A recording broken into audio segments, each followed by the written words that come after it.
আমাদের সঙ্গে আজকে উপস্থিত আছেন বিএনপির সাবেক সংসদ সদস্য হারুনুর রশিদ। আপনাকে স্বাগত জানাচ্ছি। ধন্যবাদ। আমাদের সঙ্গে আছেন বাংলাদেশ সুপ্রিম কোর্টের সিনিয়র আইনজীবী আবু হেনা রাজ্জাকি। আপনাকে স্বাগত জানাচ্ছি। হারুন ভাই, কি দিয়ে শুরু করতে চাই? আমাদের আজকে আলোচনার বিষয়ে সবাই ঐক্য চায়, বাধা কোথায়, এর বাইরেও সমসাময়িক বিষয় নিয়ে আমরা কথা বলতে চাই। আজকে হারুন ভাই, যেটা দিয়ে শুরু করতে চাই, আমরা আজকে দেখলাম একটি রাজনৈতিক দলের প্রতিষ্ঠাবার্ষিকী, সেখানে সব রাজনৈতিক দলের নেতারা ছিলেন। সেখানে একটি কথা আমরা সবার মুখে শুনেছি, যে সবাই বলছেন ঐক্যবদ্ধ থাকার কথা, এবং সবাই সবাইকে বলছে যে আমরা যেন ঐক্য থাকি। এই বিষয়ে কিন্তু কারোর কোনো দ্বিমত বা আপত্তি বা কোনো ধরনের কোনো মতবিরোধ নেই, কিন্তু ঐক্যবদ্ধ হতে আসলে সমস্যা কোথায় সবার? না, ধন্যবাদ আজকের 21শে টেলিভিশনের এই আলোচনায় আমাকে সম্পৃক্ত করার জন্য, এবং সহ আলোচক সুপ্রিম কোর্টের আমাদের সিনিয়র লয়ার উপস্থিত, আমাদের অন্যান্য দেশ বিদেশের দর্শকদের শুভেচ্ছা জানাচ্ছি। আপনি আজকে আলোচনার বিষয়বস্তু করেছেন সবাই ঐক্য চাই, বাধা কোথায়। আমি তো বাধা দেখছি না। রাজনৈতিক দল হিসেবে তো বিভিন্ন দলের বিভিন্ন কর্মসূচি, বিভিন্ন দাবি দেওয়া থাকবেই, ভবিষ্যতেও থাকবে, এবং সে আলোকে প্রত্যেক রাজনৈতিক দল, প্রত্যেক আপনার রাজনৈতিক জোট, তারা তাদের বিভিন্ন দাবি দেওয়া নিয়ে তারা জনমত সৃষ্টির চেষ্টা করবে। এইটাকে আমি মানে ঐক্য পরিপন্থী বা ঐক্য বিঘ্নিত হচ্ছে এরকম আমি মনে করি না। আপনার যেমন এখানে আজকে ঐক্যমত কমিশনে দেখেন যারা অংশগ্রহণ করেছিল তারা প্রায় সবাই স্বাক্ষর করেছে, আর যে কয়েকটি দল স্বাক্ষর করেনি তারাও স্বাক্ষর করে। তাদের যে বিষয়টা রয়েছে, আমার মনে হয় আলোচনার মাধ্যমে সেটাও একটা নিষ্পত্তি হবে বলে আমি দৃঢ়ভাবে আশাবাদী। তাহলে এখানে তো ঐক্যমত কমিশনের মধ্য দিয়ে যে বিষয়গুলো আমরা ঐক্যমতে পৌঁছছি, এই জায়গাটাতে যদি আমরা ঐক্যমত থাকি তাহলে তো এটা আমাদের জন্য একটা বড় পজিটিভ দিক। এখন এর পরে আপনার অন্যান্য যে বিষয়গুলো রয়েছে, আপনার সরকার পরিচালনা করার সময় সরকারের সমালোচনা করা, বা সরকারের বিভিন্ন সময় বিভিন্ন রকম ঘটনা ঘটলে সেগুলো নিয়ে সমালোচনা, এটা তো থাকবেই, এটা থাকবে। তো সুতরাং এখানে আমি মনে করি যে আমাদের দীর্ঘ 50 বছরে আমরা রাজনৈতিক দলগুলো একত্রিত বসতে পারিনি, জাতীয় ইস্যু নিয়ে, জাতীয় দাবি দেওয়াগুলো নিয়ে আমরা একমত হতে পারিনি। তবে এখন অন্ততপক্ষে একটা পক্ষ অনুপস্থিত থাকলেও এখন অন্ততপক্ষে আমরা যারা একত্রিত হয়ে এই জায়গায় পৌঁছছি, এইটাতে আমি আপনার বাধা আমি কোথাও দেখছি না। দাবি দেওয়া নিয়ে কেউ বিভিন্ন রকম কথা বলছে, ঐক্যমত কমিশনের স্বাক্ষর হয়েছে, তারপরে বিভিন্ন দল তারা মাঠে কর্মসূচি দিচ্ছে, এটা জনমত তৈরি করার জন্য দিতেই পারে। তারপর সেই সব বিষয়ের ক্ষেত্রে আমাদের নোট অফ ডিসেন্ট আছে বা আমাদের আপত্তি আছে। এখন যাদের এটা নিয়ে দাবি আছে তারা তো জনমত তৈরির জন্য তারা চেষ্টা করবেই, তো এইটা বাধা আমি মনে করি না। জি, আপনার কাছে আবারও আসবো। এই পর্যায়ে আমি আবু হেনা রাজ্জাকির কাছে আসতে চাই। রাজ্জাকি ভাই, হারুন ভাই দৃষ্টিতে কোনো বাধা দেখছেন না? আসলে সবাই ঐক্যবদ্ধই আছেন, যার যার যে দাবি দেওয়া সে অনুযায়ী সবাই কাজ করছেন, কিন্তু আসলে কি জুলাই সনদ বাস্তবায়ন বা গণভোট বা বাস্তবায়নের প্রক্রিয়া কি হবে, সেই বিষয়গুলো নিয়ে কিন্তু এখনও আমরা দেখিনি যে সবাই একমত হয়েছে। এটি একটি প্রশ্ন রয়ে গেছে যে কীভাবে আসলে বাস্তবায়ন হবে। আপনার কাছে কি মনে হয়? আসলে ধন্যবাদ আপনাকে এবং আমার বিজ্ঞ সহ-আলোচক আর 21শে রাতের দর্শক সবাইকে।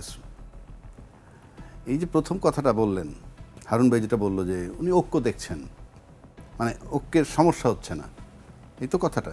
জি। আর আপনার প্রশ্নটা যে ঐক্য, মানে প্রশ্নটা হলো কীরকম, যে সবাই ঐক্যবদ্ধ থাকতে চাচ্ছে, কিন্তু বাধাটা কোথায়? এইটা আপনি যখন স্টেজে কথা বলবেন, এইখানে আইসে, যেমন আপনি বিয়ে বাড়িতে যাচ্ছেন আপনার ফ্যামিলি নিয়ে, you are highly disturbed with your wife, but আপনি এটা এক্সপ্রেস করবেন না, ওখানে এক্সপ্রেস হবে না। আপনি দেখবেন, মানে শুনেন, এই আমার ঘরটা, আমার ঘর থেকে মহল্লাটা, মহল্লা থেকে, এই তো জিনিস আলটিমেটলি। তো আমরা যদি আমাদের পার্সোনাল লাইফ রিসার্চ করি, আপনি দেখবেন যে আপনার বাসায় একটা মেহমান বসছে, আপনি বসে কীভাবে কথা বলতেছেন, বাট আপনার ইনডোরে, মানে আপনাদের আভ্যন্তরীণ অনেক জটিলতা আছে। একদম কাচের মতো স্বচ্ছ কথাটা আমি বললাম, যে মুখে যত কথাই বলুক, বাট আমরা যখন কোনো প্রোগ্রামে যাই, কোথাও যাই, আমরা এমন লিপ সিম্পেথি বা এমন একটা অ্যাকশন করি যে এভরিথিং ইজ ওকে, বাট যারা বোঝার তারা বোঝে। আপনি রিকশায় চড়ে যখন যায় একজন ভদ্র মহিলা এবং একজন ভদ্র পুরুষ, দুজন হাজব্যান্ড ওয়াইফ কিনা বা একে অপরের গার্লফ্রেন্ড বয়ফ্রেন্ড কিনা, আপনি বুঝতে পারবেন তাদের বসার ভঙ্গিমায়। তার মানে বলতে হয় না অনেক কিছু। আপনি যত গল্পই করেন, ঐক্য নাই। ঐক্য যদি থাকবে তাহলে এই প্রশ্নটা আসবে কেন? নাই বলেই আসছে। হারুন ভাই ঐক্য দেখেন, এক্সওয়াইজের সবাই ঐক্য দেখেন। বিষয়টা হচ্ছে বাংলাদেশের সবচেয়ে জটিল যে জায়গাটা, সেটা হচ্ছে বাংলাদেশের রাজনীতিবিদরা রাজনীতি করেন না, বাংলাদেশের রাজনীতিবিদরা ক্ষমতায় যেতে চান। এবং আমি আগে বহু জায়গায় বলেছি, বাংলাদেশের যারা এমপি হন, মন্ত্রী পরের কথা, এমপি যারা হন তারা কিন্তু আমি দায়িত্ব নিয়ে বলছি, সংবিধান বলে দিছে যে তাদের কাজ কি। তাদের সেই কাজের ভিতরে ডেভেলপমেন্ট ওয়ার্ক নাই, সেই কাজের সাথে সুপারিনটেন্ডেন্ট ইঞ্জিনিয়ারের সাথে আলাপের বিষয় নাই, সেই কাজের সাথে কোনো লাভজনক কাজের আলাপ নাই অর্থনৈতিক বিষয়ে। আমি 53 বছর একই দেখেছি, এমপি হওয়া মানে ওই কাজগুলো করা। তার মানে এমপির সাথে একটা আর্নিংয়ের সম্পর্ক আছে। তা না হলে আমি রাজনীতিবিদ, আই ক্লেম যে আমি রাজনীতিবিদ, যদি বলেন who cares you, that is another issue. আমি একটা কথা বলে যাচ্ছি, এইটা যে অ্যাকসেপ্ট করবে, দ্যাট ইজ মাই পলিটিক্স। আপনারা যারা রাজনীতিবিদ সবাই যখন বলেন আমরা দেশ জাতির মঙ্গল চাই, তো দেশ জাতির মঙ্গল আপনি ক্ষমতায় গিয়ে করতে পারবেন, এর আগে রাজ্জাকিকে বলে দিতে পারেন না যে রাজ্জাকি সাহেব আপনি তো ক্ষমতায় আছেন, আপনি এই কাজগুলো করেন। আপনি ক্ষমতায় যাবেন, আপনি গিয়ে দেশকে ভালোবাসবেন, দেশের লোকের উপকার করবেন। কারণটা কি? আপনার কাজটা যদি তৃতীয় ব্যক্তি করে, সেখানে আপনার বাধাটা কোথায়? You just tell me. আমি জাতির কাছে প্রশ্ন করেন, আমি চ্যালেঞ্জ ছুড়ে দিলাম যে আপনি একটা প্রস্তাব দেন না যে রাজ্জাকি সাহেব আপনি তো ক্ষমতা আছেন, আপনি এই কাজগুলো করেন। আচ্ছা, এই কাজগুলো করতে গিয়ে কি বাধা সেটা আবার আমি আপনাকে বলবো। জি, করেন না। আপনি পাওয়ারে যাবেন, আপনি জাস্ট দেশটাকে লুটে পুটে খাবেন, তাহলে কোনো কারণ নাই আপনার যাওয়ার। এর মানে এই না আপনি নির্বাচন করবেন না। অর্থাৎ পাওয়ার বেসড রাজনীতি, আমাকে পাওয়ারে যেতে হবে, মানে কাজটা আমি একমাত্র করব, আমি ছাড়া কেউ করতে পারবে না। তার মানে আপনার প্ল্যান নাই। আপনি যদি বলেন যে আপনি রাজনীতি করবেন, ফাইন, দেশটা নির্বাচন করে ক্ষমতায় যাক, নির্বাচন করে ক্ষমতায় যাবে, এটাই স্বাভাবিক। কিন্তু যে লোকটা নির্বাচন দিবে, রাজ্জাকি সাহেব, সেই রাজ্জাকি সাহেবের সামনে যত বাধা আসতেছে, তখন কেউ বাধা দেন নাই যে ভাই তোমরা যে মাঠে নেমে লোকের ডিস্টার্ব করো, এই দাবি সেই দাবি, 200-300 রকমের দাবি ফেস করছেন। আমি দায়িত্ব নিয়ে বলছি, নিশ্চিত করে বলছি, এরা সবাই কোনো দলের সম্পৃক্ত লোক। দলের সাথে সম্পৃক্ত না এমন কোনো লোক, সে সরকারি চাকরি করে না, সে মাঠে নামে না আন্দোলনের নামে, দলের সাথে তার সম্পৃক্ত থাকতেই হবে। তাহলে দল তাকে ডিস্টার্ব করতেছে, রাজনৈতিক দলগুলো ডিস্টার্ব করে, in the name of answer, in the name of school teacher, in the name of what ever it is. তাহলে ক্ষমতায় আপনাদের বাংলাদেশের যে কোনো দেশে দুইটা ব্যাপার থাকে, একটা আভ্যন্তরীণ, একটা আন্তর্জাতিক। আন্তর্জাতিক বিষয়গুলো কি সেটা আমাকে প্রশ্ন করলে আমি ক্ষমতায় না গিয়ে বুঝবো না, তবে আমরা বাইরেতে বুঝি। ভারতের সাথে পানি নিয়ে ঝামেলা আছে, তো আমেরিকার সাথে ওই পোর্ট নিয়ে ঝামেলা আছে, তো চায়না ডেভেলপ, এইসব আমরা শুনি। বেসিক ফার্স্ট হলো আপনার ইন্টারনাল, আপনার দেশের জনগণ এবং রাষ্ট্র, এই দুইটাকে এনশিওর করবে, এই দুইটার নিরাপত্তা, সার্বভৌমত্ব, জনগণ নিরাপত্তা সব এনশিওর করতে হবে। সব কিছু এনশিওর হয়েছে বিগত 53 বছরের মধ্যে, সব রাজনীতিবিদরাই তো চালিয়েছেন। আপনি যখন রাষ্ট্রকে এখন পর্যন্ত সার্বভৌম করতে পারেনি, রাষ্ট্র যখন নিরাপত্তা এনশিওর করতে পারেনি, আমি দেখলাম একটা প্রতিবেদন, আমার চোখের পানি এসে গেছে, যে গত 16 বছরে এমন ঘটনা ঘটছে যে তার বাবার খোঁজে নদীর পাড়ে গিয়ে মাঝিকে জিজ্ঞেস করছে যে একটা ডেড বডি দেখেছো, কোনো একটা ডেড বডি কি তোমরা দেখেছো? কি অদ্ভুত। সেই দেশে আমি নির্বাচন করে চিৎকার করতেছি, ভাই নির্বাচনটা অপরাধ না, নির্বাচন চাওয়াটা অপরাধ, আল্লাহর কসম নির্বাচন চাওয়াটা অপরাধ নয়। কিভাবে আপনারা ঠিক করবেন? আমরা কি সেই জায়গাটা আদৌ গেছি? সে কারণে আমি বলছি যে এখন পর্যন্ত গত 14 মাসে কোন রাজনৈতিক দল দায়িত্ব নিয়ে কে বলতে পারবে যে এই সরকারকে এই কাজগুলো করতে বলেছিলাম, উনি করেননি বা করতে পারেননি? আমরা জানতে চাই সেটা। সোশ্যাল মিডিয়া আসতো, টেলিভিশনে বলতো, ইউনূস সাহেবকে বলেছিলাম আপনি এটা করেন। আপনি ক্ষমতায় গিয়ে সব পারবেন, এখন কেন পারবেন না? এই 14 মাস কেন পারবেন না? এই 14 মাস কেন পারেন নাই, এবং আগামী ফেব্রুয়ারি পর্যন্ত পারবেন না? আমি নিশ্চিত করে দিলাম কেন পারবেন না। তারা ক্ষমতায় গেলে করবেন, সেটি তারা বারবার বলছেন। আমরা ক্ষমতায় সম্প্রতি- গেলে করবে না, এই 14 মাস সাফার করবো আমরা। আপনার তাকায় তাকায় দেখলেন ইউনূস সাহেব 12টা বাজাই দিল এই দেশটার, আর আমরা তাকায় তাকায় দেখলাম। কেন দেখলাম? আমার প্রশ্ন, আমি কেন দেখলাম? আমি তো রাজনীতিবিদ, আমার দায়িত্ব আছে। সে প্রশ্নের উত্তর নিশ্চয়ই রাজনীতিবিদরাই দিতে পারবেন। আমি সেই বিষয়ে আমি হারুন ভাইয়ের কাছে আমি জানতে চাই আসলে যে কেন, যে প্রশ্নগুলো তুলছিলেন রাজ্জাকি ভাই, যে কেন আমরা সেই জিনিসগুলো দাবিগুলো আদায় করতে পারিনি, যে দাবিগুলো আমরা বলছি যে আসলে ক্ষমতায় গেলে আমরা এটি করব। জি ধন্যবাদ। আসলে বাংলাদেশের পৃথিবীর মধ্যে বাংলাদেশ হচ্ছে সবচেয়ে জনবহুল ঘনবসতি সম্পন্ন দেশ এবং আমাদের অত্যন্ত সংকট কবলিত দেশ। বাংলাদেশে গণতন্ত্রের যাত্রা মুক্তিযুদ্ধের পর, দেশ স্বাধীনের পর বারবার আমরা হোঁচট খেয়েছি। গণতন্ত্রের ভিত্তিটা আমাদের শক্তিশালী করতে পারিনি, সাথে সাথে আমাদের প্রাতিষ্ঠানিক ভিত্তিগুলো আমরা শক্তিশালীভাবে দাঁড় করাতে পারিনি। নির্বাচনী এলাকা ভিত্তিক জাতীয় সংসদের সদস্য নির্বাচিত হয়। রাজশাহী ভাই যেটা বলল, এমপিদের কাজ কি? এমপিদের কাজ তো পার্লামেন্টে আইন প্রণয়ন করা, ঠিক আছে। বাংলাদেশের স্থানীয় সরকার ব্যবস্থাও কিন্তু সেইভাবে শক্তিশালী ভিত্তির উপর আমরা দাঁড় করাতে পারিনি। তবুও 50 বছরের মধ্যে তুলনামূলকভাবে এই ভিত্তি আগের চাইতে অনেক বেশি মজবুত হয়েছে এবং এগুলো বাজেটও পাচ্ছে। ইউনিয়ন পরিষদ আলাদা বাজেট পায়, পৌরসভা আলাদা বাজেট পায়, সিটি কর্পোরেশন আলাদা বাজেট পায় এবং সেখানে এমপিদের কোনো হস্তক্ষেপ থাকে না। এখন ওই এলাকার এমপিরা যদি হস্তক্ষেপ করে, এটা আমি মনে করবো অনাকাঙ্ক্ষিত। এইখানে হস্তক্ষেপ তো আমরা দেখি হারুন ভাই। এইখানে না, তাদের যে বাজেট, ইউনিয়ন পরিষদের যে বাজেট বরাদ্দ, এটা ইউনিয়ন পরিষদ কর্তৃকই গৃহীত হয়, ইউনিয়ন পরিষদ কর্তৃক ব্যয় হয়। সেখানে যদি ক্ষমতাসীন দলের এমপিরা প্রভাব বিস্তার করতে চায়, করতে পারে, তখন কিছু প্রশাসন আসলে তাদেরকে বাধা দেওয়ার থাকে না। কিন্তু এটা যদি কেউ করে, এটা অনাকাঙ্ক্ষিত, এটা ঠিক না। আমাদের দেশে দুর্নীতির সমস্যা আছেই, আগামী দিনেও থাকবে। আমি আগামী দিনে যে নতুন নির্বাচন, নতুন সরকার আসবে, দুর্নীতি মুক্ত আমরা বাংলাদেশ হয়ে যাব, এটা জনগণের প্রত্যাশা। এবং আমাদেরকে চেষ্টা করতে হবে দুর্নীতি দমন কমিশন সহ দুর্নীতি প্রতিরোধকল্পে যে প্রতিষ্ঠানগুলো আছে, সেই প্রতিষ্ঠানগুলো শক্তিশালী করতে হবে। এই জায়গাটা যদি আমি নিশ্চিত করতে পারি, আমরা যখন এমপি নির্বাচন করি, আমরা যে হলফনামা দিয়ে আমাদের রিটার্ন দাখিল করি, আমি 5 বছর পর পর, শুধু এমপি কেন, আজকে রাষ্ট্রের সব জায়গারই ব্যক্তিদেরই, সচিব থেকে শুরু করে, সেনাবাহিনী থেকে শুরু করে, অন্যান্য টায়ারের যারা দায়িত্বশীল রয়েছে, বিচার বিভাগের বিচারপতি থেকে শুরু করে, সবারই এই দায়িত্ব গ্রহণ করার পর থেকে তারা প্রতি বছর যে রিটার্নটা দেয়, সঠিকভাবে যাচাই বাছাই হওয়া দরকার। এখানে আমাদের অনেক ঘাটতি আছে, অনেক গাফলতি আছে, অনেক দুর্বলতা আছে। আমরা আজকে বিভিন্ন জায়গায় গিয়ে দেন দরবার করি নিজস্ব এলাকায়, বিশেষ করে একজন নির্বাচিত এলাকার এমপির, যেহেতু এমপি থেকেই মন্ত্রী হয়, দেশ পরিচালনার দায়িত্ব তাদের উপরই বর্তায়।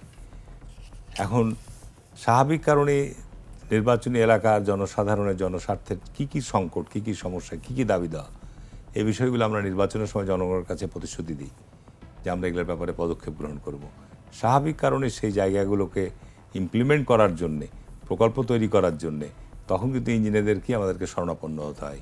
সংশ্লিষ্ট বিভাগের ইঞ্জিনিয়ারদের ঊর্ধ্বতন তাদের কর্তৃপক্ষকে বলতে হয়, পত্র দিতে হয় যে আপনারা এই প্রকল্পটা তৈরি করে মন্ত্রণালয়ে পাঠান, মন্ত্রণালয়ে তারপরে প্ল্যানিং কমিশনে পাঠাবে।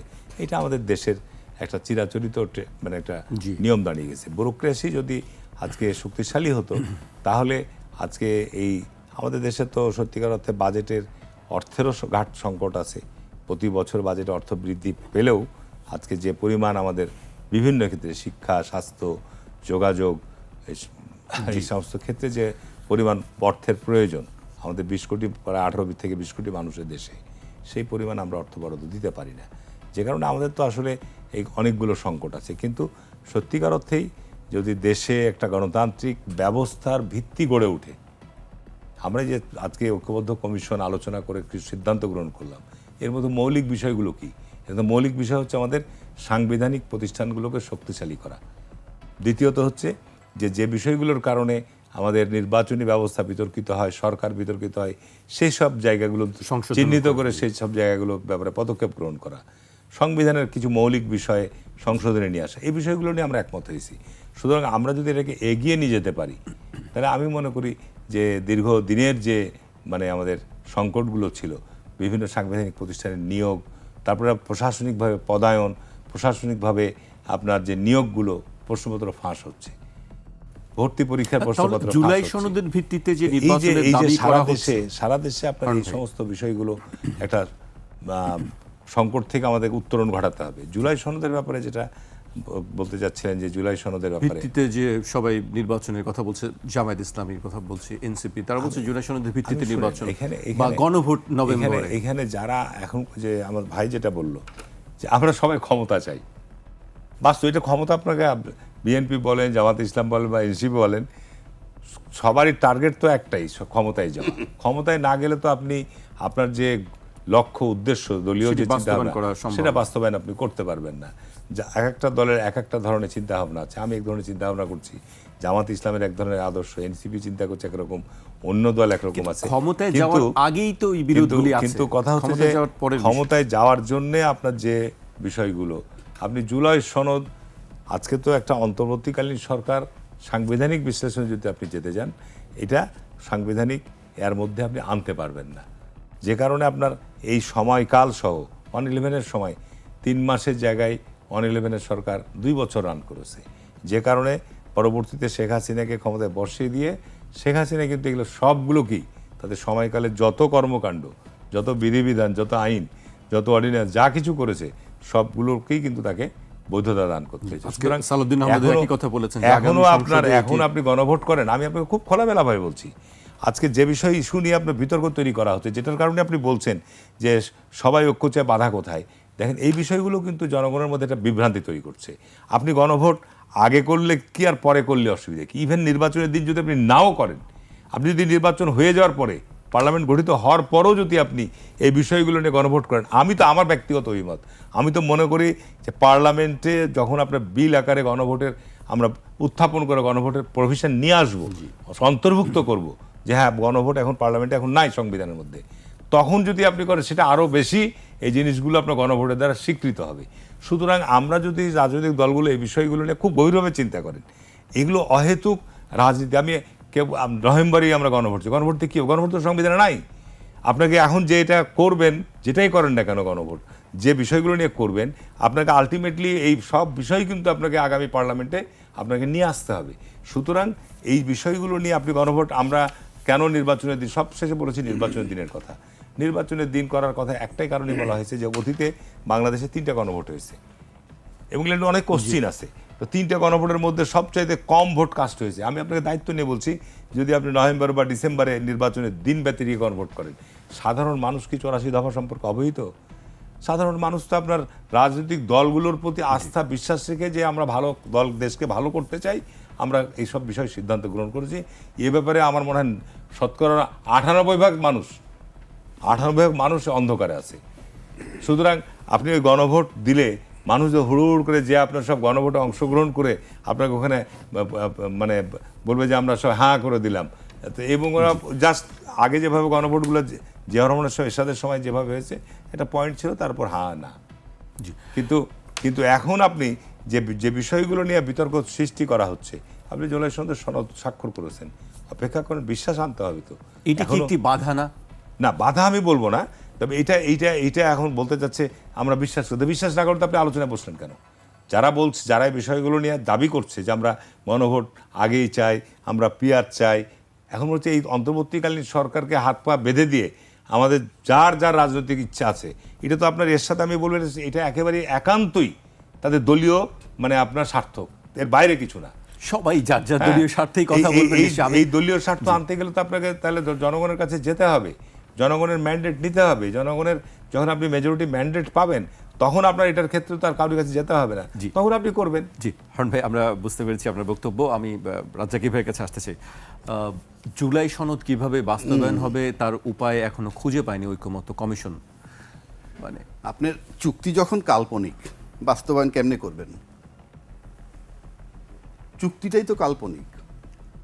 নির্বাচনের পর ক্ষমতায় যাবেন, ক্ষমতায় গিয়ে এইগুলা করবেন।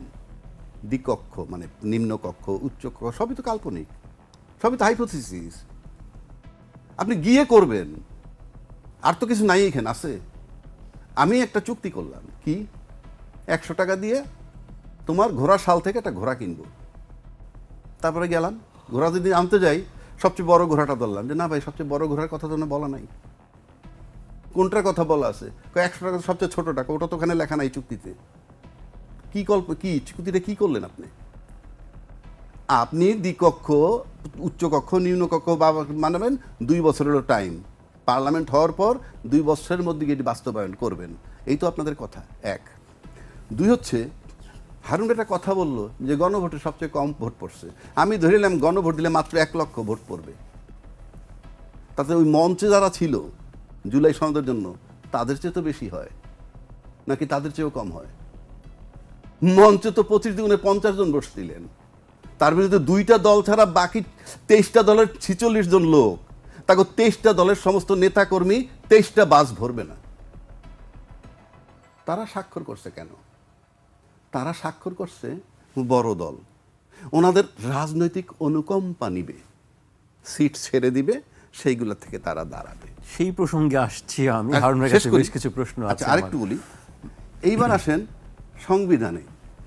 কোন সংবিধান? সংবিধানে গণভোট নাই। আমরা যে নির্বাচনটা করতে যাচ্ছি, সেই নির্বাচনটা করার কাগজটা কোথায় আমার কাছে? কোন সংবিধান দিয়ে যাচ্ছেন আপনি? আমি খুব সিরিয়াস প্রশ্ন করছি, জি। এবং এই চ্যালেঞ্জ আমি অবশ্যই। হারুন ভাইকে করছি না, এখানে বসে আমি নির্বাচন কমিশনকে চ্যালেঞ্জ থ্রো করছি। আপনি বুঝান জাতিকে, আপনি কোন সংবিধানের অধীনে নির্বাচন করছেন। যদি বলেন যেটা এক্সিস্টিং শেখ হাসিনার সংবিধান, সেটার মেয়াদ বহু আগে শেষ হয়ে গেছে, সংসদ ভাঙার 3 মাস। তারা তো এক্সিস্টিংই বলছেন। এক্সিস্টিংই বলছেন, তো এক্সিস্টিং তো ভায়োলেট হয়ে গেছে। আপনি কে ফেব্রুয়ারি 26-এ নির্বাচন দেওয়ার? কে আপনাকে অথরিটি দিচ্ছে? কোন আইনে, কোন সংবিধানে? আবারও চ্যালেঞ্জ করছি নির্বাচন কমিশনকে, কৈফিয়ত দেন আপনি, যে আপনি কিভাবে পারলেন। আপনি বুঝান, আমাকে জাতিকে বুঝাইতে হবে। আপনি খালি ঘরে বসে বললে তো হবে না। আপনি নির্বাচন কমিশন যে এক্সিস্টিং সংবিধানের কথা বলে, নাম্বার 1, এই সরকার সেই সংবিধানের না। হারুন ভাইও বললেন, আমিও একমত, অন্তর্বর্তীকালীন সরকার। উনি হলেন অন্তর্বর্তীকালীন সরকার। আমার ওই এক্সিস্টিং সংবিধানে অন্তর্বর্তীকালীন সরকার বলতে কিছু নাই। তো যেই সংবিধানে, যেই পুস্তকে আমার কথা বলা নাই, সেই পুস্তক আমি কিভাবে চালাবো? আমি যেটার ভিতরে আমার নাম নাই, আমাকে রাইট দেওয়া হয় না, আমি সেটা কিভাবে চালাবো? 1, 2, নির্বাচন কমিশনকে বলছি, অনেক মেধাবী, অনেক জ্ঞান নিয়ে এসে বসছেন। আমি বলতে হয়, দুঃখে বলতেছি, সংসদ ভেঙে যাওয়ার পরবর্তী 3 মাসের মধ্যে আপনি নির্বাচন করবেন। সেই হিসাবে 7ই নভেম্বর 2024-এর মধ্যে নির্বাচন হওয়ার কথা, যদি আমি 8ই অগাস্ট 2025-24 থেকে ইউনূস সাহেবের মেয়াদ থেকে গুনি। আর ওনার নিয়োগই হয়েছে 21শে নভেম্বর 2024। তার তো কোনো রাইটই নেই ওই সংবিধান নিয়ে কথা বলার, ওই সংবিধান মোতাবেক নির্বাচন করার। নির্বাচন পোর্শনটা জাস্ট ফুল স্টপটা থেমে আছে। আগে ডিসাইড করেন। আমার দুঃখ, 7 মাস ধরে বসে যখন আপনারা ডিসাইড করতে পারলেন না পরিষ্কারভাবে কোন সংবিধান মোতাবেক বা কোন আইন মোতাবেক আপনি নির্বাচন করতে যাচ্ছেন। আবার গণভোটের প্রশ্ন, কেউ কেউ বলে ডিসেন্টিং আছে, অমুক আছে, তমুক আছে, ইত্যাদি ইত্যাদি। আর ডিসেন্টিং ফিসেন্টিং আছে বইলেই তো আমরা গণভোটের প্রশ্নটা আসছে। পরিষ্কার সবাই মেনে নিলে তো হয়ে যেত, অথবা সবাই না মানতেন তাও হয়ে যেত। এখনো যদি এটা গণভোটে যায়, পরিষ্কার ডিসেন্টিং ফিসেন্টিং গণভোটে থাকবে না। গণভোটে থাকবে যে জুলাই সনদ বাস্তবায়ন হবে কি হবে না, হ্যাঁ বা না। 1, 2 আসেন, এই যে জুলাই সনদ বাস্তবায়ন, জুলাই সনদের আইনি ভিত্তি কি? যে চুক্তি না মানলে কার্যকর করবেন কিভাবে, সেই ক্লজ নাই। আমি চ্যালেঞ্জ ছুড়ে দিলাম সমস্ত বাংলাদেশের রাজনীতিবিদদের কাছে, যে আপনি এই সনদ বাস্তবায়ন যদি না করি আমি, আপনি কিভাবে বাস্তবায়ন করাবেন? এখানে গ্যারান্টর কারা? কাদের সামনে আপনি এই এগ্রিমেন্টটা করলেন? Is there any documents? মাত্র 4টা লোকের মূল স্বাক্ষর। এইটাই রাজনীতির যে বড় দুটো দল ছিল ওখানে, বড় ভাই, মেজো ভাই, আর সেজো ভাই তো জানি নাই, এনসিপি সাহেবরা। আচ্ছা, এবার আপনি আসেন, তাহলে জুলাই সনদের আইনি ভিত্তিতে ওই দিন মঞ্চে বসে যারা স্বাক্ষর করছে, এরা নিশ্চয়ই জুলাই চেতনার পক্ষের শক্তি। আর যারা জান নাই, তারা কি দিলে জুলাই চেতনার বিপক্ষের শক্তি? গোটা বাংলাদেশ এটা খাবে? কোনো শর্ত নেই, বিনা কন্ডিশন, যে কোনো উপায় তাদের স্বাক্ষর নেওয়া ছিল জরুরি। তারা যত তুচ্ছ, অথচ সেদিনই তাদের যার হাতে আর্টিফিশিয়াল হাত ছিল সেটাও ভেঙে ফেলা হয়েছে। পরিষ্কার কি বার্তা দেয়? So it is not so easy, এবং আমার কাছে মনে হয় না এটা খুব সহজে যাবে। যদি যাইতো, কেন শুধু নির্বাচনের আলাপটা হচ্ছে না? কেন সেদিন স্বাক্ষরের পরেও এখন দফায় দফায় প্রধান উপদেষ্টার সাথে বসা হচ্ছে? কি কারণটা কি? নির্বাচনের ডেট দিছে, মানে মোটামুটি আইডিয়া দিছে, এখন তফসিল দিবে, নির্বাচন করেন, বসছেন কেন? আমি বুঝি না তো। I am sure all the political parties they are confused, যে ইলেকশনের পথটা খুবই অমসৃণ। সেই কথাটি আসলে সবাই বলছেন, সব রাজনৈতিক দলের পক্ষ থেকে সবাই বলছে যে প্রশাসনে তার লোক, ও বলছে প্রশাসনে অমুকের লোক, সবার ক্ষেত্রে কিন্তু এই বিষয়টি কেন হলো? একই। সেটা আমি আসছি, পরে আমাকে একটু বিরতিতে যেতে হচ্ছে। দর্শক, একটি বিরতি নিচ্ছে, ফিরছি। স্বাগত, আপনারা দেখছেন 21 রাত। আমাদের সঙ্গে আছেন বিএনপির সাবেক সংসদ সদস্য হারুনুর রশিদ এবং সুপ্রিম কোর্টের সিনিয়র আইনজীবী আবু হেনা রাজ্জাকী। এবার আমি হারুন ভাইকে দিয়ে শুরু করতে চাই, একটু অন্য প্রসঙ্গে, রাজনীতির মাঠের দিকে একটু দৃষ্টি দিতে চাই। এবার বিএনপির মনোনয়ন প্রার্থীদের তালিকা বেশ দীর্ঘ। এর সঙ্গে যুগপৎ আন্দোলনের যারা শরিক দল আছে তারা তো আছেই, এবং নতুন করেও একটি দলের সংযোজন হওয়ার একটি আলোচনা চলছে। সেক্ষেত্রে বিএনপির পক্ষ থেকে বলা হয়েছে যে 200 আসনের ব্যাপারে মোটামুটি এই মাসের মধ্যে একটি চূড়ান্ত বিষয় হবে, বাকি 100-র ব্যাপারে তারা এখনো কোনো সিদ্ধান্ত নেয়নি। সেক্ষেত্রে শরিকদের কার কি অবস্থান সেটি বিবেচনা করছে বিএনপি আসলে, যে তারা কে জিতবে কে জিতবে না। আপনার কাছে কি মনে হয়, 200-র উপরে কি বিএনপি, যে বাকি 100 আছে সেগুলো কি বিএনপি ছেড়ে দিবে? আর এখান থেকে আসলে কতজন মানে জয়ী হওয়ার সম্ভাবনা আছে বলে আপনার মনে হয়? জয় পরাজয়ের বিষয়টা তো আমি এখন আরেকটি ব্যাপার, এবারে যে মার্কা, যে জোটবদ্ধভাবে নির্বাচন করলে এবার আলাদা প্রতীকে তাদেরকে নির্বাচন করতে হবে, মানে যার যার যে প্রতীক দলের সেই প্রতীকে নির্বাচন করতে হবে। এ বিষয়ে একটি আপত্তিও আজকে বিএনপির পক্ষ থেকে ইসিতে জানানো হয়েছে, একটি চিঠি দেওয়া হয়েছে। হারুন ভাই। জি, এখানে আসল বিষয়টা হচ্ছে যে বিএনপি যে কয়বার নির্বাচন করেছে, জাতীয় নির্বাচনের সময় সবচেয়ে যেটা গুরুত্ব দেওয়া হয়েছে যে নির্বাচনী এলাকায় যারা গুরুত্বপূর্ণ এবং নির্বাচনে যারা বিজয়ী হয়ে আসতে পারবে সেইভাবে প্রার্থীকে সাধারণত বিভিন্ন জরিপ করে পর্যালোচনা পূর্বক তাদেরকেই মনোনয়ন দেওয়া হয়। এবারও তাই হবে। বিভিন্ন আসনে কাদের অবস্থান কেমন, এ আলোকে অলরেডি মোটামুটি গণমাধ্যমে যেটা আমি জানছি যে বিএনপির কোনো শীর্ষ জায়গা থেকে আমি এটা এখনও খবর পাইনি, তবে গণমাধ্যমে যেটা প্রচার হচ্ছে যে আগামী এক সপ্তাহের মধ্যে বা এই মাসের শেষ দিকে আপনার 200 মতো আসনে বিএনপির প্রার্থী ডিক্লেয়ার করবে। আমরা অপেক্ষা করি। আর 100 আসন আপাতত ডিক্লেয়ার করছে না, তার কারণ এখানে আমাদের শরিকদেরকে কোথায় কোনটা সিট দিবে সেই জন্য একটা রাখা হচ্ছে, সেটাও আপনার খুব অতি সত্ত্বর সেটাও হয়তো দিয়ে দিবে। এটি কি বিএনপির জন্য একটি কি মধুর সংকট বা চ্যালেঞ্জ? না, এখানে কোনো সংকট না। অতীতে সবসময় যেটা হয়েছে যে আপনার যখন আওয়ামী লীগ বিএনপি প্রতিদ্বন্দ্বিতা হয়েছে তখন সাধারণত তফসিল ঘোষণার পর আপনার মনোনয়ন, আমাদের বোর্ড আপনার মনোনয়ন প্রত্যাশীদের আবেদন ফর্ম ছাড়া হয়েছে, আবেদন করেছে, তারপরে একটা নির্ধারিত সময়ে বিভাগওয়ারি আপনার 1 থেকে শুরু করে 300 পর্যন্ত ইন্টারভিউ হয়েছে। ইন্টারভিউর মাধ্যমে আপনার চূড়ান্ত প্রার্থী তালিকা ঘোষণা করে দিয়েছে। কিন্তু এবার যেহেতু একটি ব্যতিক্রম, এবার জামাত ইসলাম 6 মাস আগেই তাদের প্রার্থী 300 আসনে দিয়ে তারা মাঠে ঘুরে বেড়াচ্ছে, প্রচারণা চালাচ্ছে। আর আমাদের এখনও প্রার্থী ব্যাপারে চূড়ান্ত না করার ফলে আমাদের প্রায় প্রতিটি আসনই মনোনয়ন প্রত্যাশীরাই আপনার ব্যানার লাগাচ্ছে, পোস্টার লাগাচ্ছে, ঘুরে বেড়াচ্ছে। এনসিপির সঙ্গে কি কোনো আসন ভাগাভাগি নিয়ে আলোচনা চলছে কি? আমার এই মুহূর্তে এটা নিয়ে কোনো তথ্য জানা নেই। গণমাধ্যমের খবর দেখলাম যে তাদেরকে 5টা বা 7টি আসন দেওয়ার মতন একটি আলোচনা এনসিপির নেতৃবৃন্দরা, যেটা আমিও গণমাধ্যমে দেখছি যে আলাপ আলোচনা করছে। এখন এনসিপি এর ব্যাপারে সিদ্ধান্ত নেওয়ার মালিক, যে তারা তাদের তো যে কোনো একটা সাথে জোট হওয়ার কথা।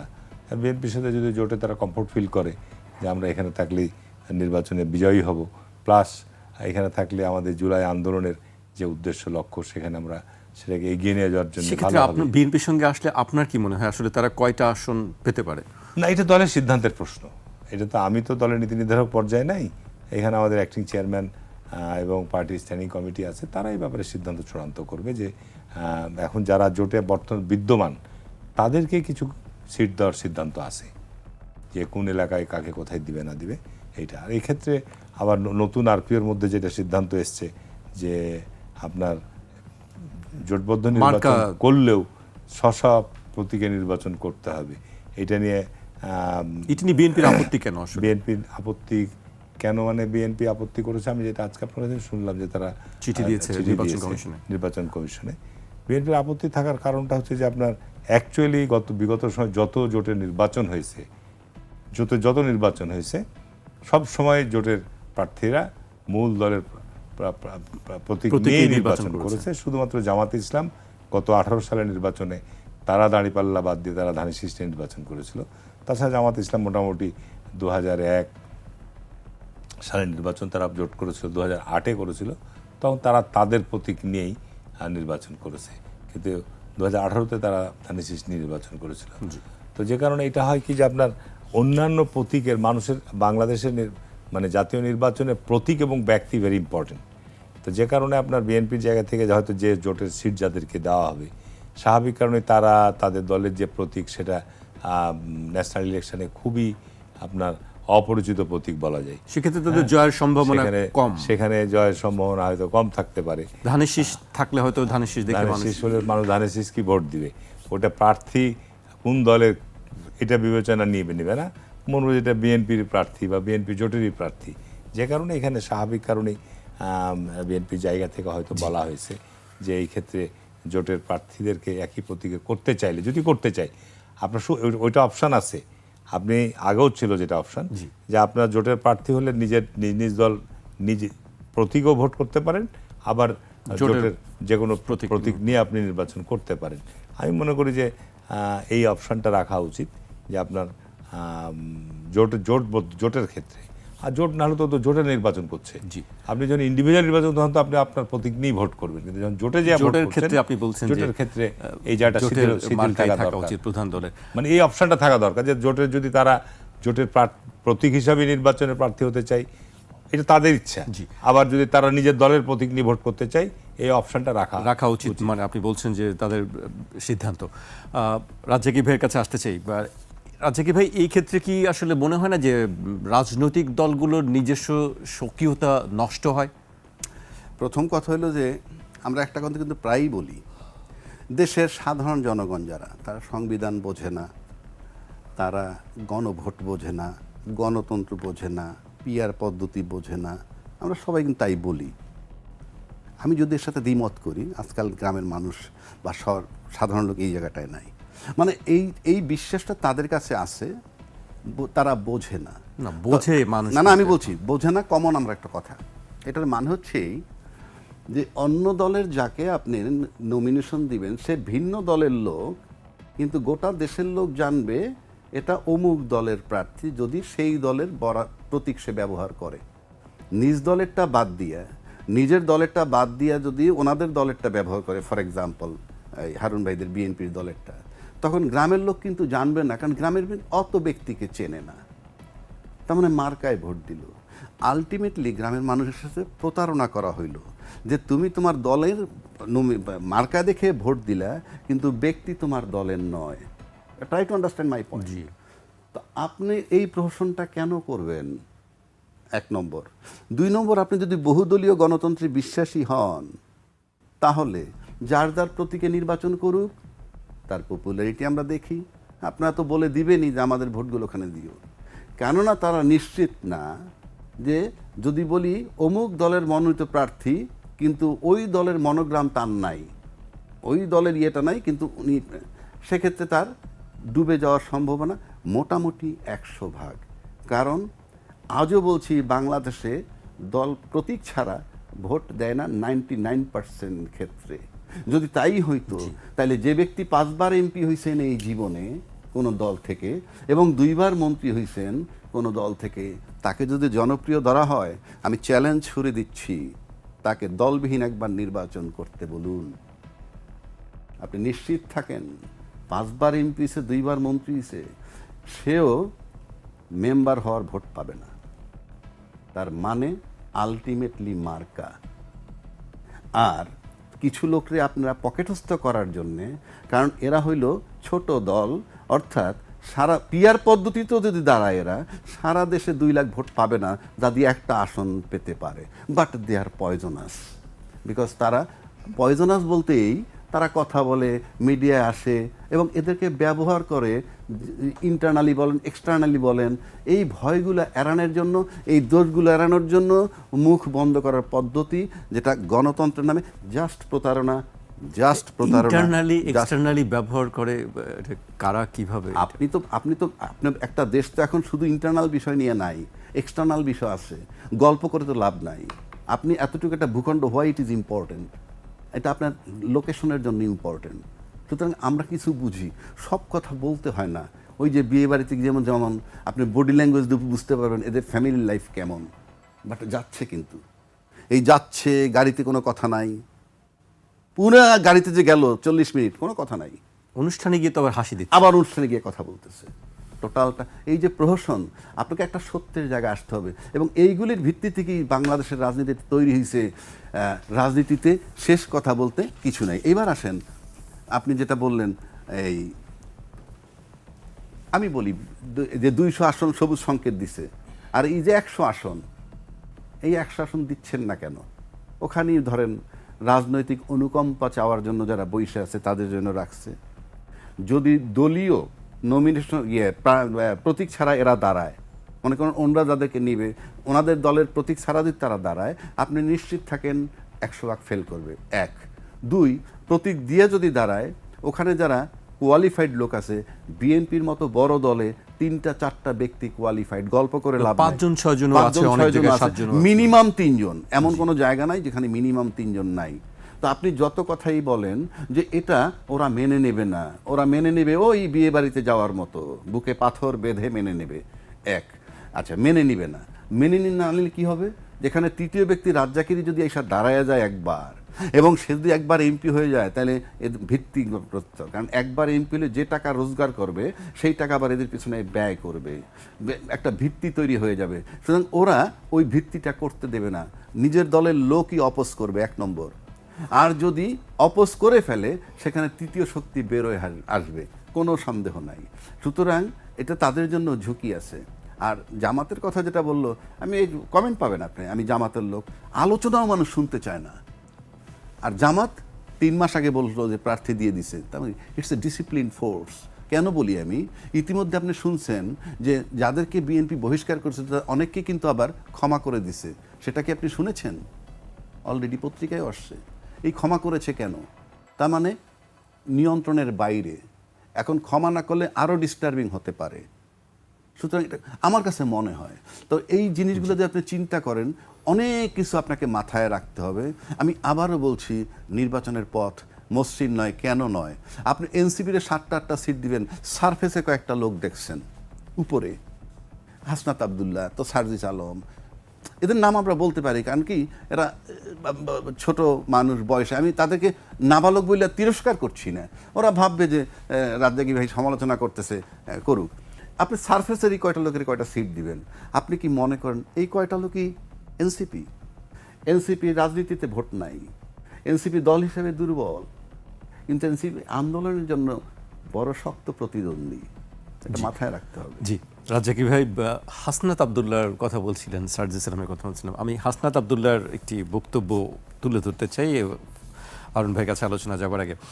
এনসিপি নেতা হাসনাত আবদুল্লাহ বলেছেন, সচিবালয়ে গিয়ে কয়েকটি রাজনৈতিক দল জেলা প্রশাসক ভাগাভাগি করছে, এতে সহায়তা করছে অন্তর্বর্তী সরকার। আগামীতে একটি ইলেকশন ইঞ্জিনিয়ারিংয়ের চেষ্টা চলছে। বর্তমান নির্বাচন কমিশন স্বৈরতান্ত্রিক আচরণ করছে, প্রতিটি রাষ্ট্রীয় প্রতিষ্ঠান দখল করছে 2টি দল।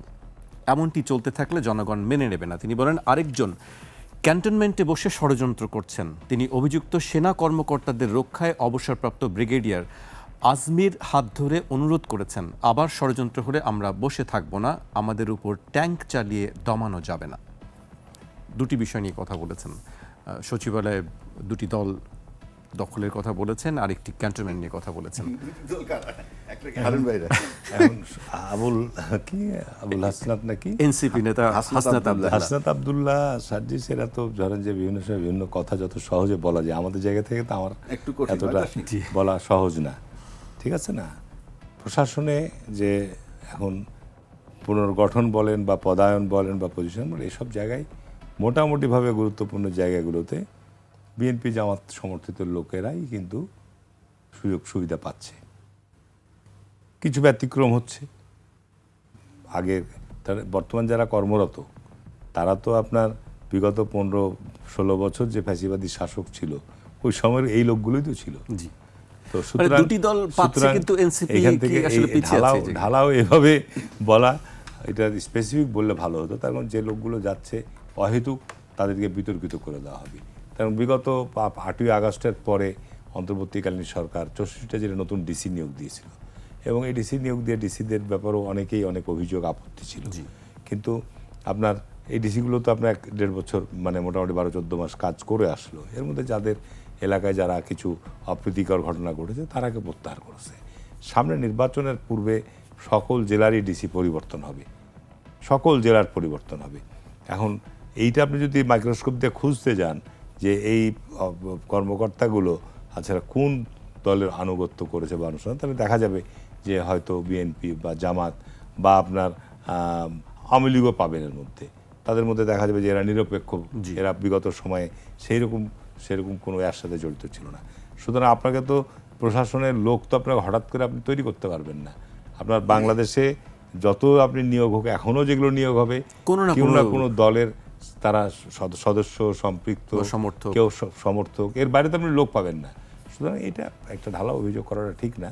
আমি ব্যক্তিগতভাবে মনে করি যে যখন কোনো নির্বাচিত সরকার রাষ্ট্রীয় ক্ষমতায় দায়িত্ব নেবে সবসময় দলীয়করণের অভিযোগ আনা হয়।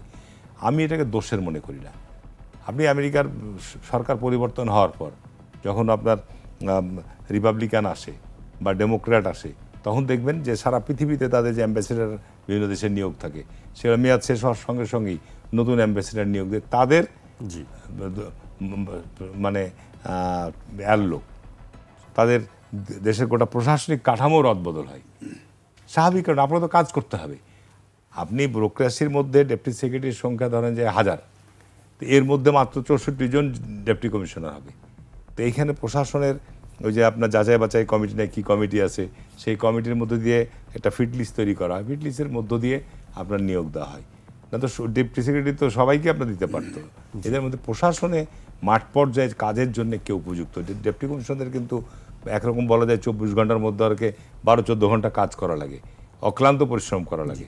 হ্যাঁ, ঠিক আছে না? অন্যান্য ডেপুটি সেক্রেটারি সচিবালয়ে যান, নিজে ঘুরে বেড়াচ্ছে, অত কাজের চাপও নাই। তো সুতরাং এইগুলো অভিযোগ, তারপর সেনাবাহিনীর ব্যাপারেও যে অভিযোগগুলো আছে সেনাবাহিনীকে বিতর্কিত করা ঠিক হবে না। সেনাবাহিনীর মধ্যে বিগত 15 বছর তো স্বাভাবিক কারণে এতগুলো অফিসারের বিরুদ্ধে অভিযোগ এসছে, আপনার ট্রাইব্যুনালে তাদেরকে হাজির হওয়া হয়েছে, জেলখানায় পাঠানো হয়েছে। সুতরাং এখানে বুঝতে হবে যে সেনাবাহিনীর মধ্যে যখন রদবদল হয় তখন অনেক সেনা অফিসার কর্মকর্তা কিন্তু আপনার পদচ্যুত হয়, চাকরিচ্যুত হয়, অতীতে সবসময় হয়েছে। সুতরাং আগামী দিনে নতুন সরকার আসলেও দেখবেন যে সেনাবাহিনীর মধ্যে বিগত সময়ের তাদের আমলনামা অনুসন্ধান করা হবে, যে বিগত সময়ের তাদের আমলনামার কর্মকাণ্ডের মধ্যে কারা কিভাবে কি করেছে না করেছে। আর সবচেয়ে আমাদের দেশের যেটা বড় সমস্যা, আগেও বলেছি যে সকল প্রতিষ্ঠানের মধ্যে দুর্নীতির একটা বড় আপনার সমস্যা আছে। এইটার জন্য আমাদের দুর্নীতি দমন কমিশনের প্রতিষ্ঠানকে শক্তিশালী করা এবং এইটার ব্যাপারে প্রাতিষ্ঠানিক ব্যবস্থা গ্রহণ করা। এখন আপনি সেনাবাহিনীর একজন জেনারেল বা সেনাবাহিনীর একজন ব্রিগেডিয়ার জেনারেল, তার কর্মকাণ্ড সম্পর্কে আপনি পদক্ষেপ নিতে গেলে আপনি ভয়ে আপনার হাত পা কাঁপবে যে নিতে গেলে আমার চাকরি থাকবে কিনা।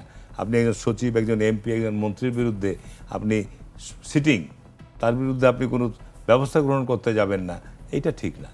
এটা যদি আপনি সত্যিকার দেশকে একটা শৃঙ্খলার মধ্যে আইনের সুশাসনের জায়গায় আনতে চান তাহলে অপরাধী হিসাবে আপনাকে ধরতে হবে। তো যে কারণে এই জায়গাগুলোকে যদি আমরা ঠিক করতে পারি, এটাই তো আপনার আজকে আমাদের প্রত্যাশা।